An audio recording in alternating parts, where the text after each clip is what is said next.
Okay. Good afternoon. If you are remembering, last time we have seen this tangential velocity of a point. So I hope everybody of you might have understood that how we can have the linear velocity of a which is rotating about some center of rotation about some point, and hence we can represent this velocity as a vector because it is a vector quantity. So by taking suitable scale, we can represent this vector with its sense also, that is the direction. And in that direction, if you are going to draw this vector, it is going to represent that velocity of point A with respect to O. That is nothing but O you are going to put at some arbitrary point, and you are going to draw a vector that will be perpendicular to the original position of this link, because when A will be left at this position, which is rotating at angular velocity omega, will move in straight direction as the link is rotating in clockwise direction. Okay, so this OA vector is going to represent velocity of point A with respect to O. Okay, if we are going to make this arrow in opposite direction, it will be shown as a velocity of O with respect to A. So while putting arrow, you have to take care that in which sense you want to show that velocity, that you have to consider first. Okay. If you don't have any doubt, we'll move further and we'll take actual one uh, four-bar link mechanism in which we have to find the velocity of various points on that mechanism. Before that, if you do any question, you are free to ask.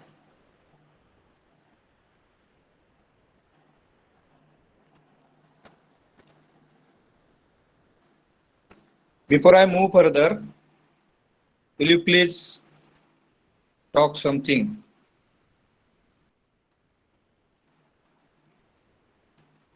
About your doubts?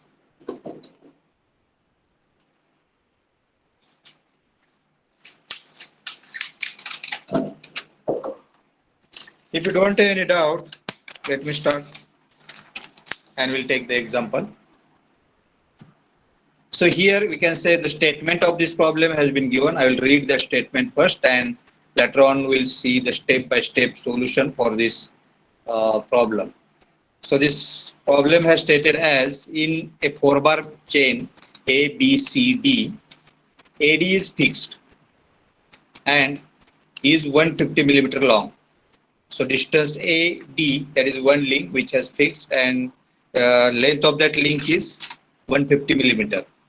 The crank AB is 40 millimeter long and rotates at 120 RPM clockwise. Now here we have to consider that this direction of rotation also. You have to be careful about this direction. So this crank is rotating at 120 RPM and in clockwise direction, which has been shown in this diagram also. Here you can see. Okay, while the link CD is 80 millimeter and oscillate about point D. Okay, this CD link is 80 millimeter and it oscillates about point D.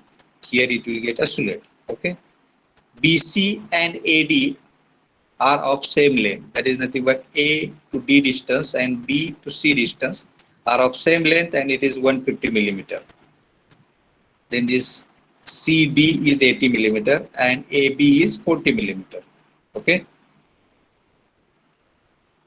And the angular velocity of link CD. Now this link CD, we have to find its angular velocity. When angle BAD, that is BAD is 60 degree. Now this statement has been given and maybe sometimes this type of diagrams are not provided. So is it possible that from this statement we can draw this diagram? Yes, if you only statement is given, we can draw this diagram. What we have to do, we have to take the suitable scale first of all.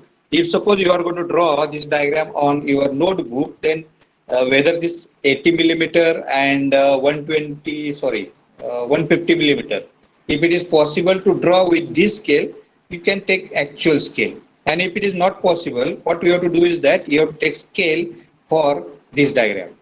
Okay, that is nothing but 1 centimeter is equal to whatever maybe 50 millimeters. By this scale, you can reduce this diagram and you can draw this diagram. It is called a space diagram. I'll repeat it once again, all the procedure. हे जे problem statement दिलेलं आहे त्या problem statement मध्ये what is given that all dimensions are given as well as angle is also given. Okay, so in this case what we have to do, we can draw this diagram. बऱ्याचदा problem statement दिलेलं असतं त्याच्यामध्ये diagram जर दिली नसते space diagram तर आपल्याला ती ड्रॉ करावी लागते. ओके, आता ती डायग्राम ड्रॉ करताना समजा जर तुम्ही शीट वरती डायग्राम ड्रॉ करत असाल तर शीट ही सफिशियंट मोठी आहे, आपण A4 साईजची शीट वापरतो त्यामुळे त्याच्यात कदाचित हे डायमेन्शन बसतील. म्हणजे 150 मिलीमीटर लॉंगेस्ट लिंक आहे सगळ्यात, त्यात 150 मिलीमीटर म्हणजे 15 सेंटीमीटरची स्केल आपली असते, तेवढी स्केल घेऊन आपण ही डायग्राम काढू शकतो. समजा छोट्या जागेत जर ती डायग्राम बसवायची असेल तर काय करावं लागेल, आपल्याला स्केल घ्यावं लागेल. ओके, म्हणजे आपण असं समजू की 1 सेंटीमीटर बरोबर 50 मिलीमीटर, मग आपल्याला 150 मिलीमीटर ड्रॉ करायला किती केलं पाहिजे, 3 सेंटीमीटरची रेष मारली तर it will indicate that 150 millimetre. Am I right? Yes, sir. Okay, loudly you please talk loudly. बरोबर आहे का, मी समजले? Yes, sir. Yes, sir. Yes, sir. Right, good. तर आता आपण काय करू, ही डायग्राम ड्रॉ करण्याचा प्रयत्न करू. काय दिलं आपल्याला की एक लिंक आहे. ओके, ज्या लिंकचं नाव आहे AD आणि आपल्याला हे 4 बार मेकॅनिझम दिले की ABCD. ठीक आहे, आपण एक लिंक इथं ड्रॉ केली. Okay, AD is fixed. So what I will do here, I will give name to this point as A आणि या पॉइंटला नाव देतो B. ठीक आहे, 150 मिलीमीटरची एक रेष ड्रॉ केली मी, लाईन रेष काही म्हणा त्याला.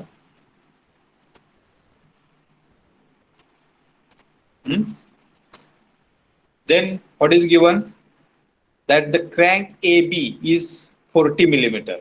आता A तर मी इथं घेतलाय म्हणजे AB ह्या लेन्थची 40 मिलीमीटर लॉंग आहे आणि शिवाय आपल्याला BAD म्हणजे मी B कुठं जिथं काढेल तो अँगल दिलाय 60 degrees. Okay, so what I will do, मी या A वरून एक 60 डिग्री एक रेष मारेल. ओके,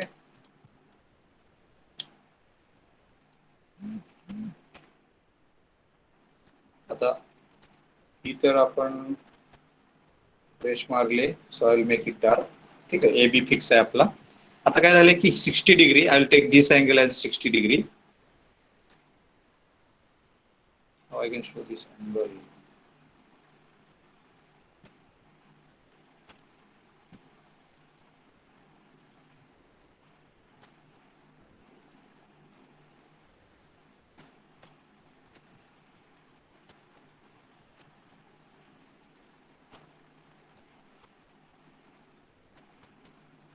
हा जो अँगल आहे तो 60 डिग्री आहे.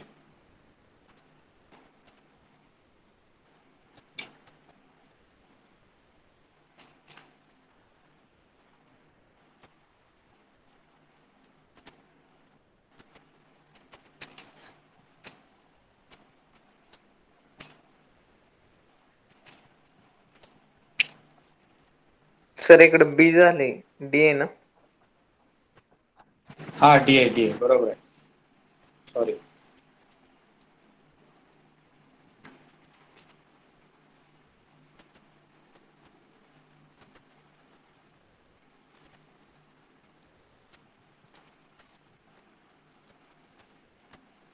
$60 डिग्री अँगल घेईन हा आहे D. आता हा A to B हे डिस्टन्स दिलंय आपल्याला 40 मिलीमीटर. So I will take 40 millimetre and locate some point. एक पॉइंट लोकेट करेन मी आणि तो समजा इथं आला.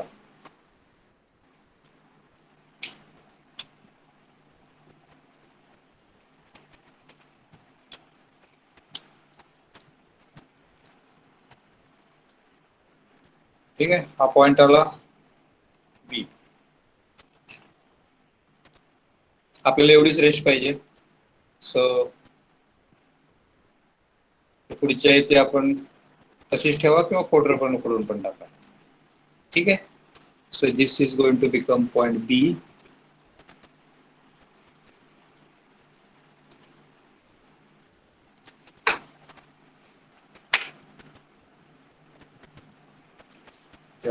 बी. ओके. त्यानंतर आपल्याला सी डी हे डिस्टन्स दिलंय. सी पॉइंट आता सध्या लोकेट नाही आपला, तो डी पासून 80 मिलीमीटर वर आहे. ओके. आणि दुसरं सांगितलं की BC is equal to AD.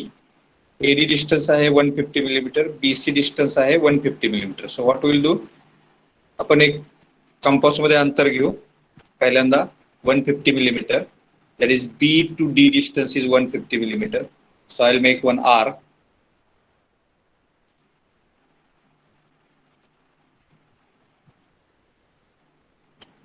ठीक आहे. आणि नंतर डिस्टन्स घेईन मी कंपास मध्ये 80 मिलीमीटर.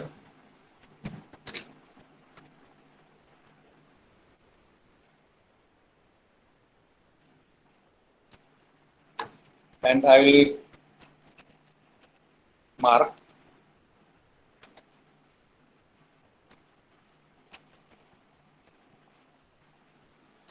ठीक आहे.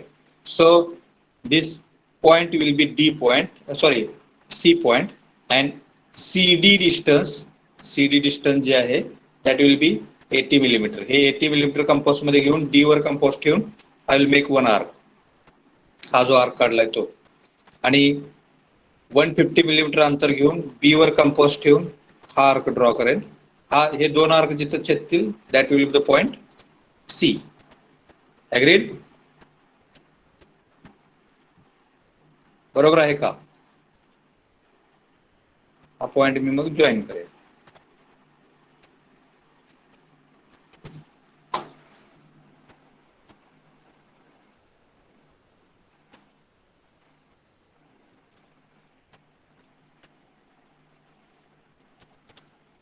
Okay.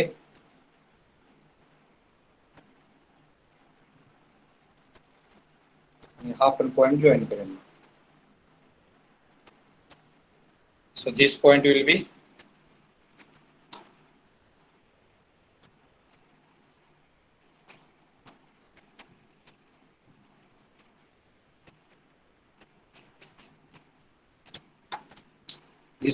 be C.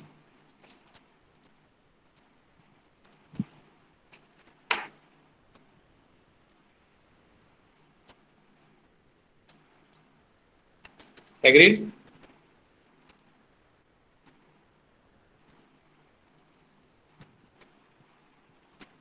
So hence you have completed the space diagram. आता ही स्पेस डायग्राम काढणं इम्पॉर्टंटच आहे, because we have to draw velocity diagram which will be based on this space diagram. त्यामुळे कुठलाही प्रॉब्लेम वेलोसिटी अनालिसिस मधल्या किंवा acceleration analysis मधल्या प्रॉब्लेमला पहिल्यांदा स्पेस डायग्राम ड्रॉ करणं गरजेचं आहे, विथ स्केल जशी सांगितलेली आहे तशी. आता इथं मी रफली ड्रॉ केलं because I am not sure that this AD distance is 150, AB is 40, B, sorry, here A is not there, C point, BC is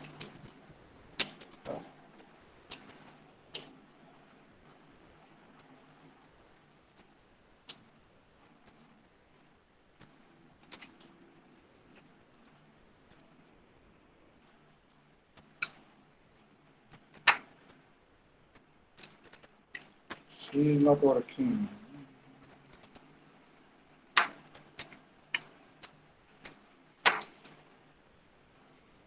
Oh, yes.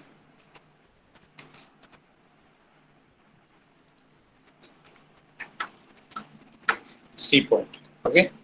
So BC is 150 millimeter and CD is 80 millimeter. ह्याच्यामध्ये काही शंका आहे कोणाला? No, sir. Right. So once you draw this diagram, then our procedure will start. First of all, what we have to do is that we have to calculate the step number 1. Can you see it? दिसते का? Huh? Yes, sir. Okay, otherwise we'll make it large.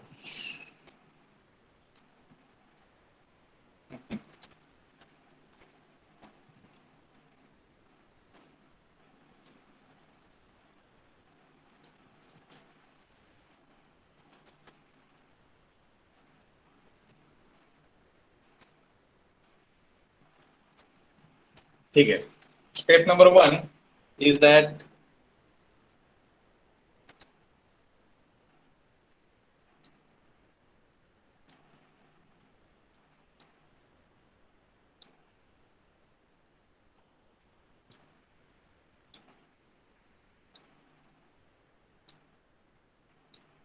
later on we'll take on this. Step number 1 is that first of all you have to calculate the angular velocity of link, because what is given in the problem statement is AB link is rotating with 120 RPM in clockwise direction. That means here it has been given that this AB link is rotating with 120 RPM. So instead of making this AB link is rotating in clockwise direction with 120 RPM. That means direct omega has not given, but you can calculate that omega. So what is the formula for that? NBA or AB we can say is equal to 120 RPM, or omega of AB or BA, it will remain same. If you are going to say it as AB or BA, it is going to remain same. Okay. But if you are going to say for the velocity, it is going to make the difference.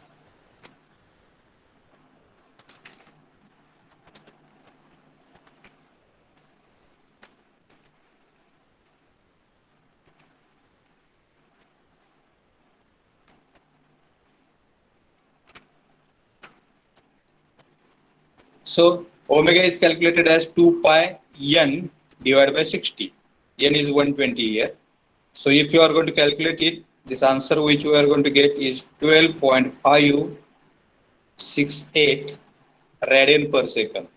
Okay, because omega is always measured in radians. So that this 120 RPM you are going to convert into radian first. Okay, 2 pi is nothing but the periphery, and 120 times this distance is covered in 1 minute.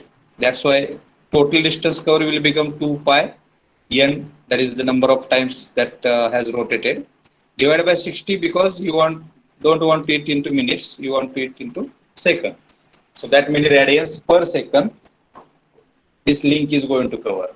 So it will be 12.568 radians per second that AB is going to rotate, okay, or complete in 1 second. Second thing is that we are going to calculate linear velocity of that link or point A, and later on we have to go for calculating the angular velocity of link CD. So primarily that information which has given is about the link AB. Getting me? So once you calculate the angular velocity of link AB from its RPM, then we'll calculate the linear velocity of point B with respect to A. And how it is given? Linear velocity of point B with respect to A is equal to omega of AB or BA multiplied by R. B is equal to R omega. R here is AB distance. Are you getting me? He AB link जर rotate होत असेल तर त्याचं radius of rotation असणार आहे B एवढं. AB हे distance एवढं.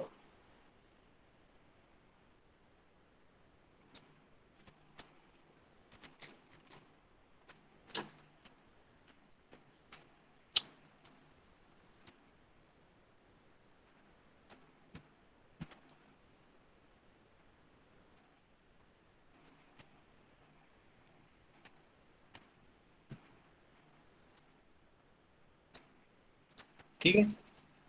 आता ही ए बी लिंक जर रोटेट व्हायला सुरुवात झाली तर त्याचं रेडियस ऑफ रोटेशन असणार आहे ए बी एवढं distance, and we know that distance is 40 millimeter, right? So you will calculate the velocity of point B with respect to A as omega of AB multiplied by its length. Now if this length is converted into meter, it is 40 millimeter divided by 1000, it will be 0.04 meter. So the velocity of point B with respect to A we are getting as a 0.503 meter per second. Got it? I will repeat it once again.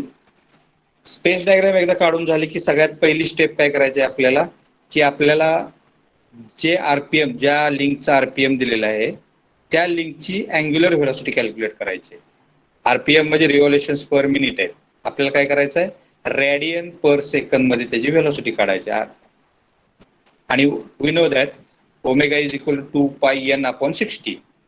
त्या 2π हे periphery असतं. N किती number of times ती circle फिरले एका मिनिटात, तेवढं distance travel झालं, राईट? त्यामुळं 2πn Radiance into number of times, एका सर्कलचं रेडियन्स झाले 2πn 360 डिग्रीज. ओके, 2π हे त्याचं रेडियन मध्ये कन्व्हर्जन झालं आणि मल्टिप्लाइड बाय 120 n. म्हणजे मी तुम्हाला हे सांगायची काही गरज नाही, यू नो दिस फॉर्म्युला वेल. फक्त मी काय सांगतोय की तुम्हाला हे फॉर्म्युला पण कसा कॅल्क्युलेट केलाय, कसा डिराईव्ह केलाय ते. 2π हे पेरिफेरी असते आणि 120 वेळा ती पेरिफेरी फिरली आहे. मग ते आपल्याला 2π हे 360 डिग्री किती वेळा झालं, 120 वेळा. मग एका मिनिटात एका सेकंदाला किती होईल, divide by 60. So just you are going to convert that RPM into RPS, revolutions per सेकंद. आता ते रिव्हॉल्युशन्स पर सेकंद किती असणार आहे, तर 12.568 रेडियन पर सेकंद. ओके, म्हणजे एका सेकंदाला ती लिंक 12.5 रेडियन फिरते. Okay, once you calculate this, दुसरी स्टेप काय करायची आपल्याला, की आता ही आपण अँग्युलर व्हेलॉसिटी काढली लिंक ए बी ची. आपल्याला आता कॅल्क्युलेट करायचं आहे linear velocity of point B with respect to A. म्हणजे या ठिकाणी आपण असं समजू की हा पॉइंट बी इथनं सुटला तर तो किती लिनियर व्हेलॉसिटीने जाईल. आणि त्यासाठी आपण मागच्या लेक्चरमध्ये फॉर्म्युले डिराईव्ह केले की V of B with respect to A is given by, बरोबर आहे, पर्पल कलरचा जो ॲरो आहे त्या डायरेक्शनला जाईल कारण ही क्लॉकवाईज रोटेट होते. आता हा ॲरो किती असायला पाहिजे, किती velocity, because we are going to indicate this with scale. So that we are going to calculate. कसं कॅल्क्युलेट करणार, V is equal to R omega ह्या फॉर्म्युल्यानं. इथं आर ओमेगा कॅल्क्युलेट केलं. आता इथे एक तुम्ही डिफरन्स घेऊ शकता की मी इथे लिहिताना लिहिलंय V of B with respect to A, linear velocity of point B with respect to A, आणि बरोबर लिहिलेलं आहे की व्हेलॉसिटी ऑफ बी. त्याचं कारण काय आहे, कारण हे आहे की हा ए आहे तो स्टेशनरी आहे. ओके, आणि स्टेशनरीच्या रिलेटेड आपण बी ची ऍब्सोल्यूट व्हेलॉसिटी काढतोय. आता ह्या जर सी ची व्हेलॉसिटी मी बी च्या रिस्पेक्ट काढायला गेलो तर neither B is fix or stationary nor C is fix or stationary. ह्या दोघांच्यात जे असणार आहे ते प्युअर रिलेटिव्ह व्हेलॉसिटी आहे. आणि ए आणि बी च्या मधलं जे रिलेशन आहे ते ए पूर्ण फिक्स आहे, बी हा रोटेट होतोय. त्यामुळे ही जी असणार आहे ती ऍब्सोल्यूट व्हेलॉसिटी असणार आहे आणि बी च्या रिस्पेक्टिव्ह सी ची रिलेटिव्ह व्हेलॉसिटी असणार आहे. समजतंय मी काय म्हणतोय? Hello, Yes, sir. Okay, very good.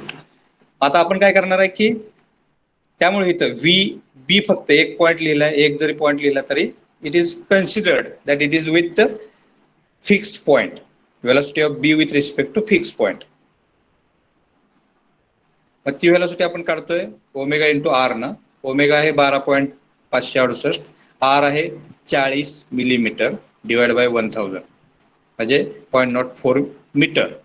ती व्हेलॉसिटी आली 0.503 मीटर पर सेकंद. आता ह्या व्हेलॉसिटीला मला व्हेक्टरमध्ये कन्वर्ट करायचं आहे.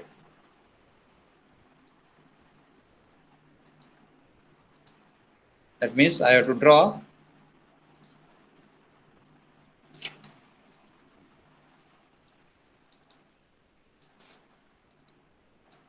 a vector which will indicate this point 503.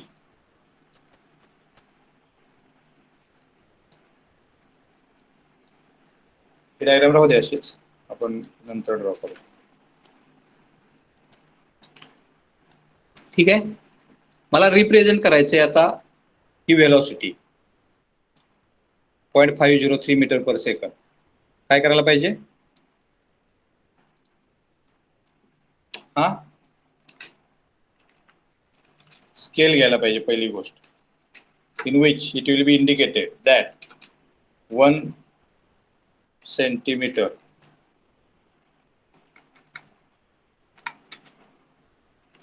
is equal to किती दाखवूया?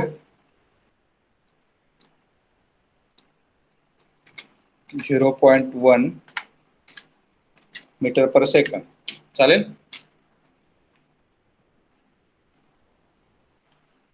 Hello, Yes, sir. चालेल का सर?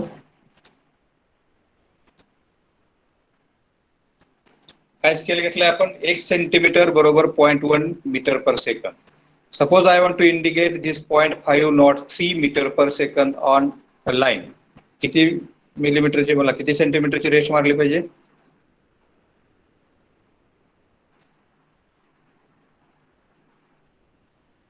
हा,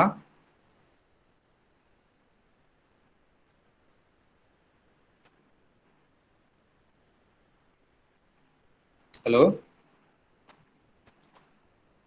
1 सेंटीमीटर बरोबर 0.1 मीटर पर सेकंड. तर 0.5 मीटर पर सेकंडला किती पाहिजे हे? Forget about that 0.3. 5 centimetre. Exactly बरोबर आहे. आणि 5 सेंटीमीटर नंतर पुन्हा मिलीमीटर मधला परत तिसरा भाग, अप्रॉक्सिमेटली 5 सेंटीमीटरची आपल्याला रेष मारली पाहिजे. ओके. तर ती रेष मारत असताना here I will put the arrow. याच डायग्राम मध्ये मी ती रेष मारू शकतो. इथं त्या बी वर ठेवला पॉइंट आणि एक रेष मारली. आपल्याला माहित आहे की तिथल्या त्या बीच्या ए बीच्या पोझिशनला परपेंडिक्युलर जाणार आहे तो बी. तर बी इथनं सुटला, गोपनीतला दगड बी आहे, गोपनची लेंथ आहे ए बी एवढी.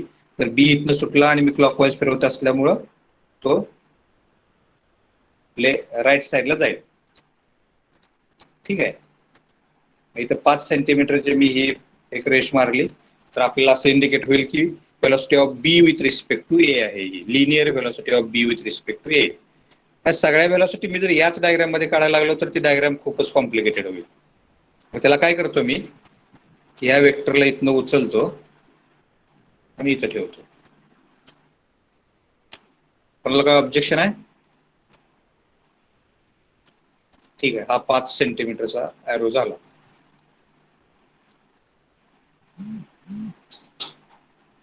हा, कोणाला काय ऑब्जेक्शन आहे?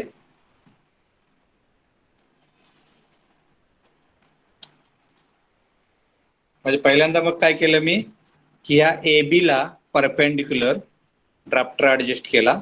एक कुठला तरी आर्बिटरी पॉइंट घेतला जो इथे पिंक कलर न दिसतोय.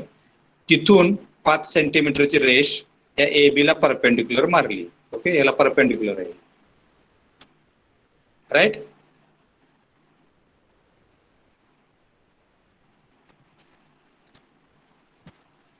कोणाला काय शंका आहे?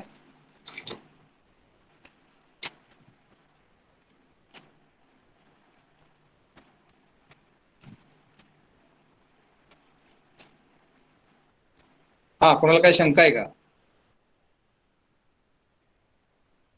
हॅलो. No, sir. नो. या पॉइंटला नाव दिलं मी ए. या पॉइंटला नाव दिलं बी. इथं मी स्मॉल लेटर्स वापरतोय. Okay, so that I can differentiate between this space diagram and this vector diagram, velocity diagram I will call it later on. Okay, this vector is indicating velocity of point B with respect to A.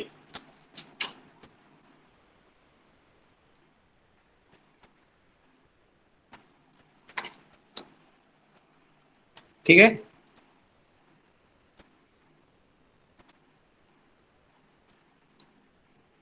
Any doubt? आता मी ही velocity G B ची काढली ती ए च्या respectively काढली आणि असं म्हटलंय की ए भोवती बी रोटेट होतोय.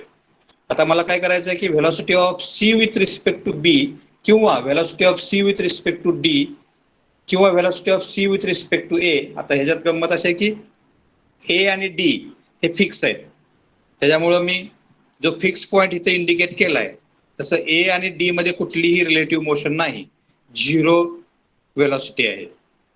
झिरो वेलॉसिटी म्हणजे झिरो लेंथची आपल्याला जर एक रेष मारायची झाली तर तिथंच येईल. त्यामुळे हा जो पॉइंट आहे ए कन्सिडर केलेला, that point itself is indicating the also. Are you getting me or not? म्हणजे ए आणि डी ह्या दोघांच्या मध्ये रिलेटिव्ह व्हेलॉसिटी नाही, त्याच्यामुळे आपण तो व्हेक्टर रिप्रेझेंट करू शकत नाही. झिरो व्हेक्टर असेल तो, त्या व्हेक्टरची लेंथ असेल zero, because they don't have any relative motion with each other. Getting me? Hello, Yes, sir. समजतं मी काय म्हणतोय? Yes sir.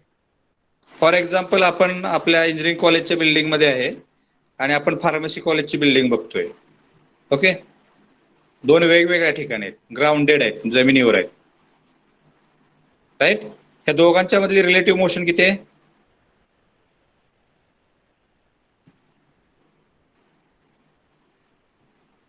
शून्य.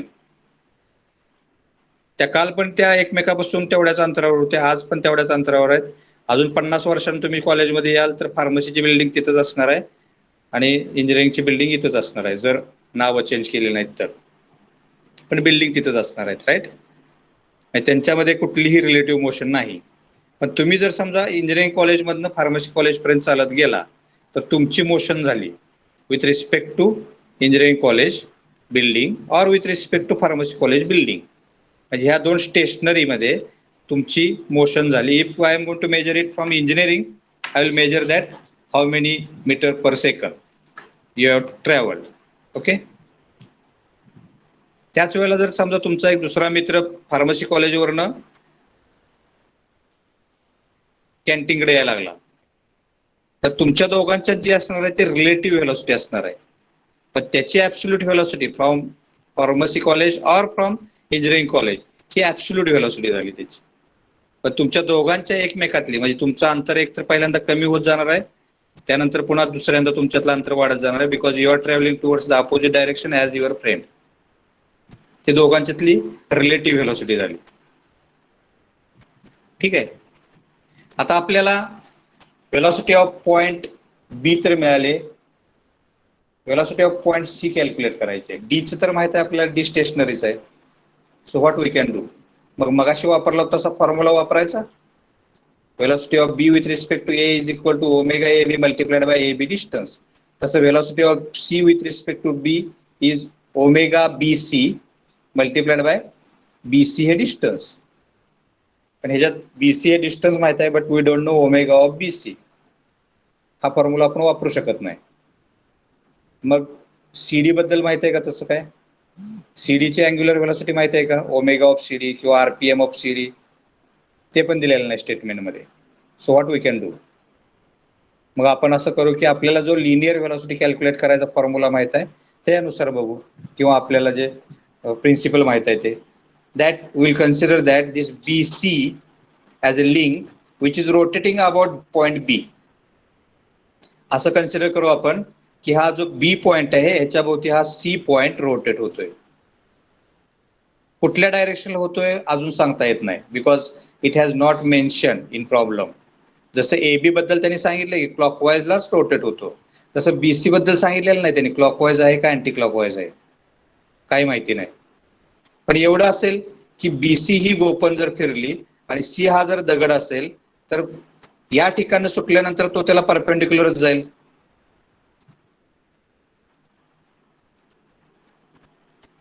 Agreed or not?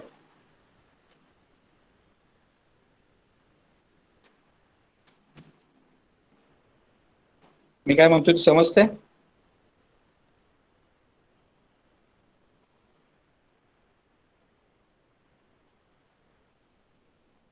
हॅलो,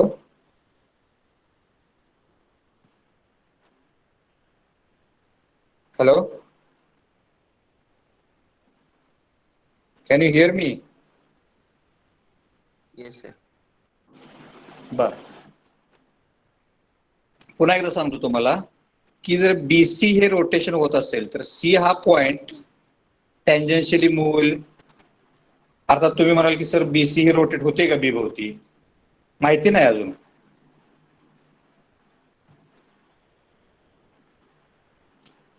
पण BC ला जी व्हेलॉसिटी आहे किंवा जे मोशन आहे BC ची ती अँग्युलर प्लस लिनियर पण असू शकते. अँग्युलर तर आहेच.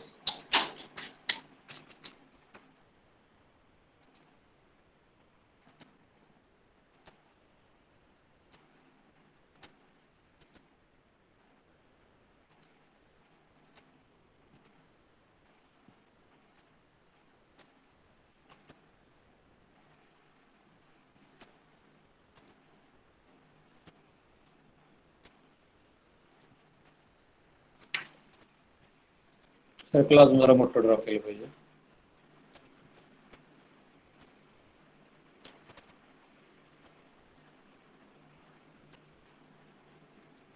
BC हा सेंटर घेतलाय. त्यातला B हा सेंटर आहे आणि एक BC हा रोटेट होतोय. या ठिकाणी जर हा C सुटला ऍट धिस इन्स्टंट कुठं जाईल मग तो? ऑब्वियस आहे त्याला परपेंडिक्युलर. हा पण BC ही क्लॉकवाईज रोटेट होते का अँटी क्लॉकवाईज रोटेट होते ते माहित नाही. तुम्ही तुमचं डोकं वापरून म्हणायचं नाही की AB क्लॉकवाईज जर रोटेट होत असेल तर मग BC खालीच जाणार, CD पुढे जाणार. माहिती नाही आपल्याला अजून. आय नो तुम्ही खूप हुशार आहे, तुम्ही कॅल्क्युलेट करू शकता, हे सांगू शकता लगेच. पण आपल्याला प्रिडक्शन नाही करायचं, मॅथमॅटिकली काय उत्तर येते ते बघायचं आहे. ठीक आहे, त्यामुळे आपण फक्त आता एवढंच म्हणू आपण की B मधनं जर C सुटला, BC ही ओपन असताना तर तो त्याला परपेंडिक्युलर म्हणजे टँजेन्शियल जाईल. मी काय करतो, या रेषेला म्हणजे ओरिजिनल BC ला परपेंडिक्युलर रेष B मधून मारली. ओके, छोटी कन्स्ट्रक्शन लाईन आहे.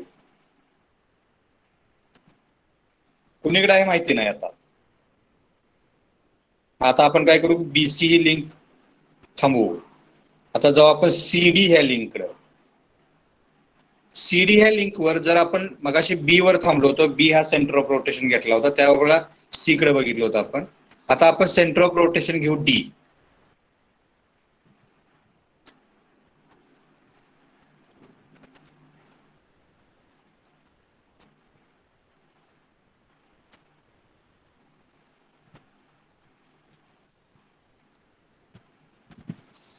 ठीक आहे, आणि गोपन आहे ती DC. D हा सेंटर ऑफ रोटेशन आहे, गोपनीची लेंथ आहे CD एवढी. ओके, आणि इथून जर हा C सुटला तर ऑब्वियस आहे इट विल मूव टँजेन्शियल.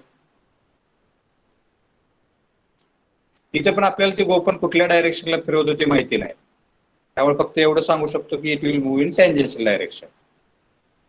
म्हणजे CD ला परपेंडिक्युलर रेष D पॉइंट माहिती आहे आपल्याला, त्याच्यामुळे D मधून CD ला परपेंडिक्युलर रेष मारली.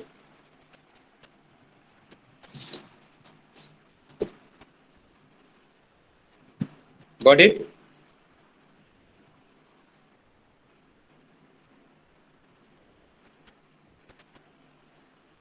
मी काय म्हणतोय समजलंय का?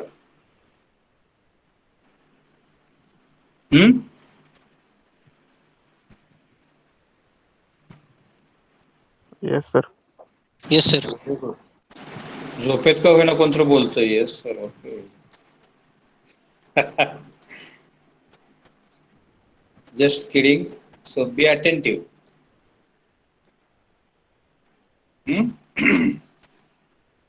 आता आपण इथं सी डी ला परपेंडिक्युलर रेष मारली. हे जे डी आहे हे फिक्स आहे, माहिती आहे आपल्याला. इथे ए आणि डी. आता हे सर्कल तात्पुरतं मी डिलीट करू. रेष पण तात्पुरती डिलीट करतो. ओके, नंतर पाहिजे असेल तर ड्रॉ करू आपण. पण आता काय केलंय आपण की डी पॉइंट वरून सी पॉइंट शोधतोय, तसंच बी पॉइंट वरून सी पॉइंट शोधतोय, बी पॉइंट वरून सी पॉइंट शोधतोय. हे दोन रेषा सांगतायत की that point is on that line. म्हणजे ही जी रेषा आहे ही रेष म्हणते की माझ्या कुठंतरी तिथं सी पॉइंट आहे, आणि ही पण रेष आहे ती सांगते की सी पॉइंट हा तिच्यावर आहे. So where you will find the C, त्यांच्या इंटरसेक्शन मध्ये. बरोबर आहे. कारण एक पॉइंट दोन रेषांनी जर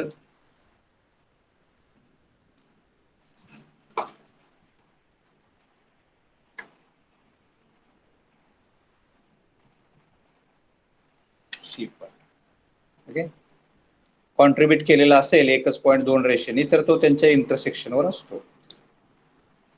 समजलंय? म्हणजे आता ह्याचा अर्थ आहे की जर आपण ह्या सी पॉइंटची वेलॉसिटी विथ रिस्पेक्ट टू जर डी म्हटलं किंवा ए, कारण दोन्ही पण फिक्सच आहेत, जर आपण कॅल्क्युलेट करायची म्हटलं तर काय केलं पाहिजे?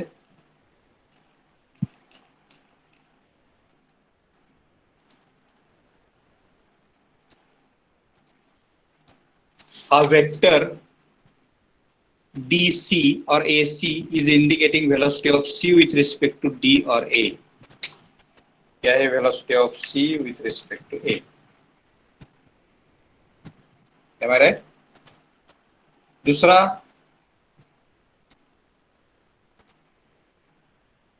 हा जो वेक्टर है BC,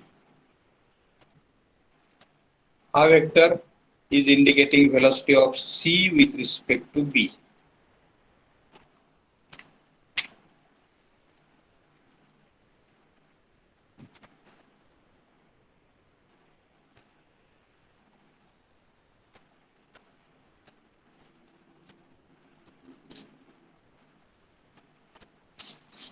Any doubt?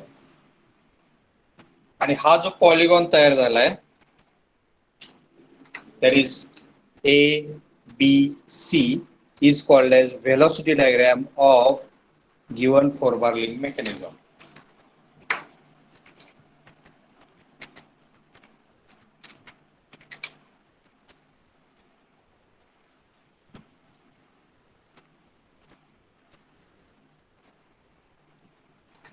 काय शंका आहे? आता जसं मगाशी तुम्ही स्केल घेऊन 1 सेंटीमीटर बरोबर 0.1 मीटर पर सेकंद सांगितलं आणि त्यानुसार तुम्ही 5 सेंटीमीटरची ही रेष मारली, that is small A B. तसं जर आपण पट्टीनं मोजलं BC हे डिस्टन्स आणि ते समजा आलं 2 सेंटीमीटर 2.5 सेंटीमीटर, तर वेलॉसिटी किती आली सी ची with respect to B?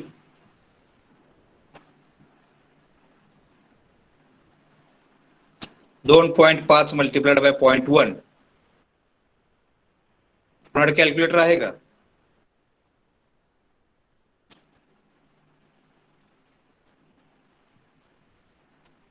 Hello? 0.25. 0.25. जर 2.5 सेंटीमीटर हे डिस्टन्स असेल तर BC 0.25 metre per second velocity of C with respect to B. Am I right? तर आता हा vector is indicating velocity of point C with respect to B. म्हणजे C इकडे जातोय. तर मला सांगा ही गोपन BC कुठं रोटेट होईल? जर C हा इथं सुटल्यानंतर वरती जातोय तर ही गोपन कुठे फिरली पाहिजे? Whether it will be clockwise or anticlockwise? Anti-clockwise. Anti-clockwise. Clockwise rotate झाली पाहिजे. Right. Can we calculate its angular velocity? जर आपल्याला माहित आहे V of C with respect to B is equal to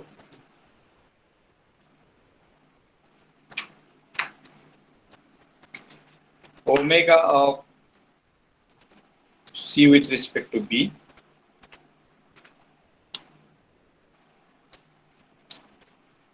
multiplied by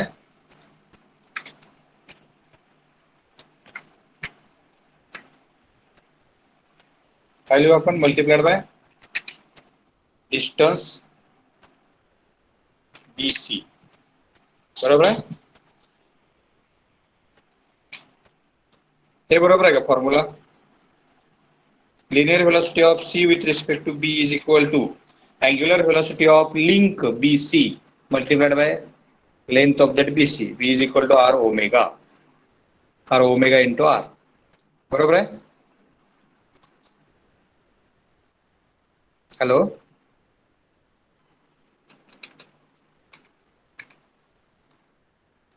then omega of BC is equal to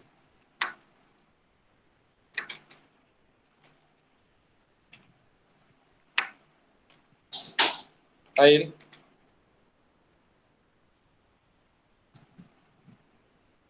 yes velocity of C with respect to B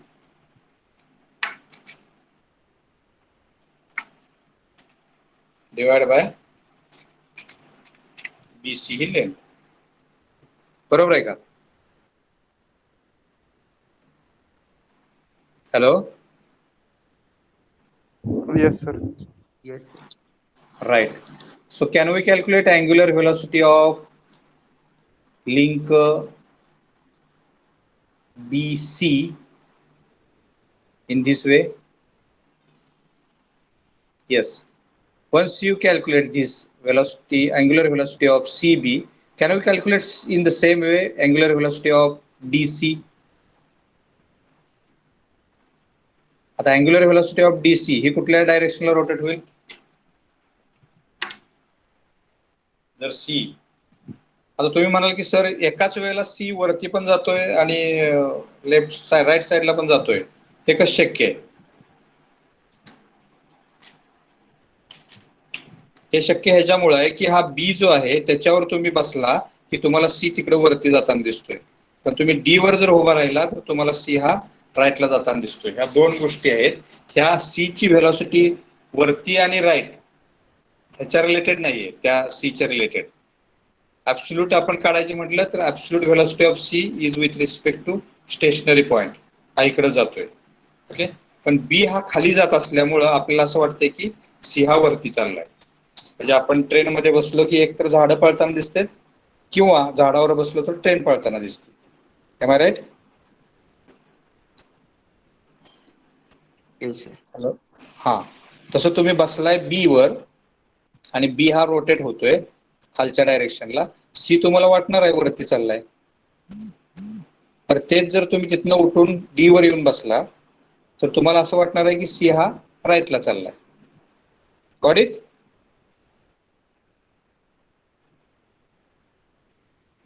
तर आता मला विचारायचं आहे, हा येस, आता मला विचारायचं आहे की what will be the angular velocity of link CD. CD ची अँग्युलर व्हेलॉसिटी काढता येईल का? काय केलं पाहिजे? Velocity of C with respect to D काढली पाहिजे. That is velocity of angular velocity of CD is equal to DC a distance or CD a distance. So we can calculate angular velocity of link CD, that is omega CD is equal to velocity of C with respect to D. म्हणजे इथं आपल्याला पट्टीनं मोजा लागेल हे distance CD हे distance. Okay, त्याचं परत conversion करायला लागेल मीटर पर सेकंद मध्ये, ते इथं लिहायचं आणि डिवाइड बाय BC चं सॉरी DC ची लेंथ. आता इथे एक गडबड करायची नाही, लेंथ लिहिताना ती दिलेली आहे मिलीमीटर मध्ये, आहे अशी इथे लिहू नका. That should be converted into meter because this velocity is indicating in meter per second. Okay, can we do it? Hello,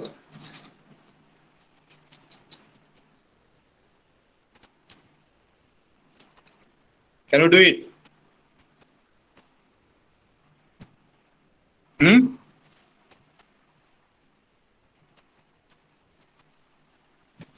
ठीक आहे.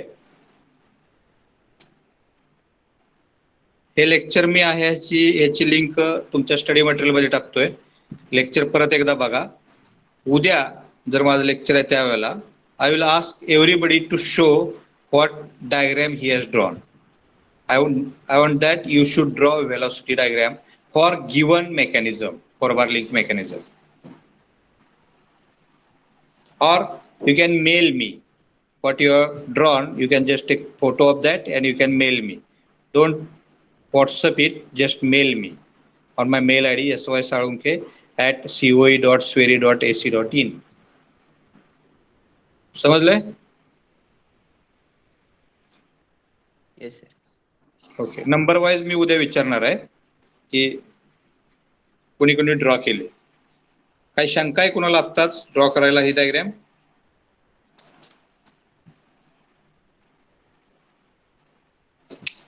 हॅलो, कोणाला काही शंका आहे का?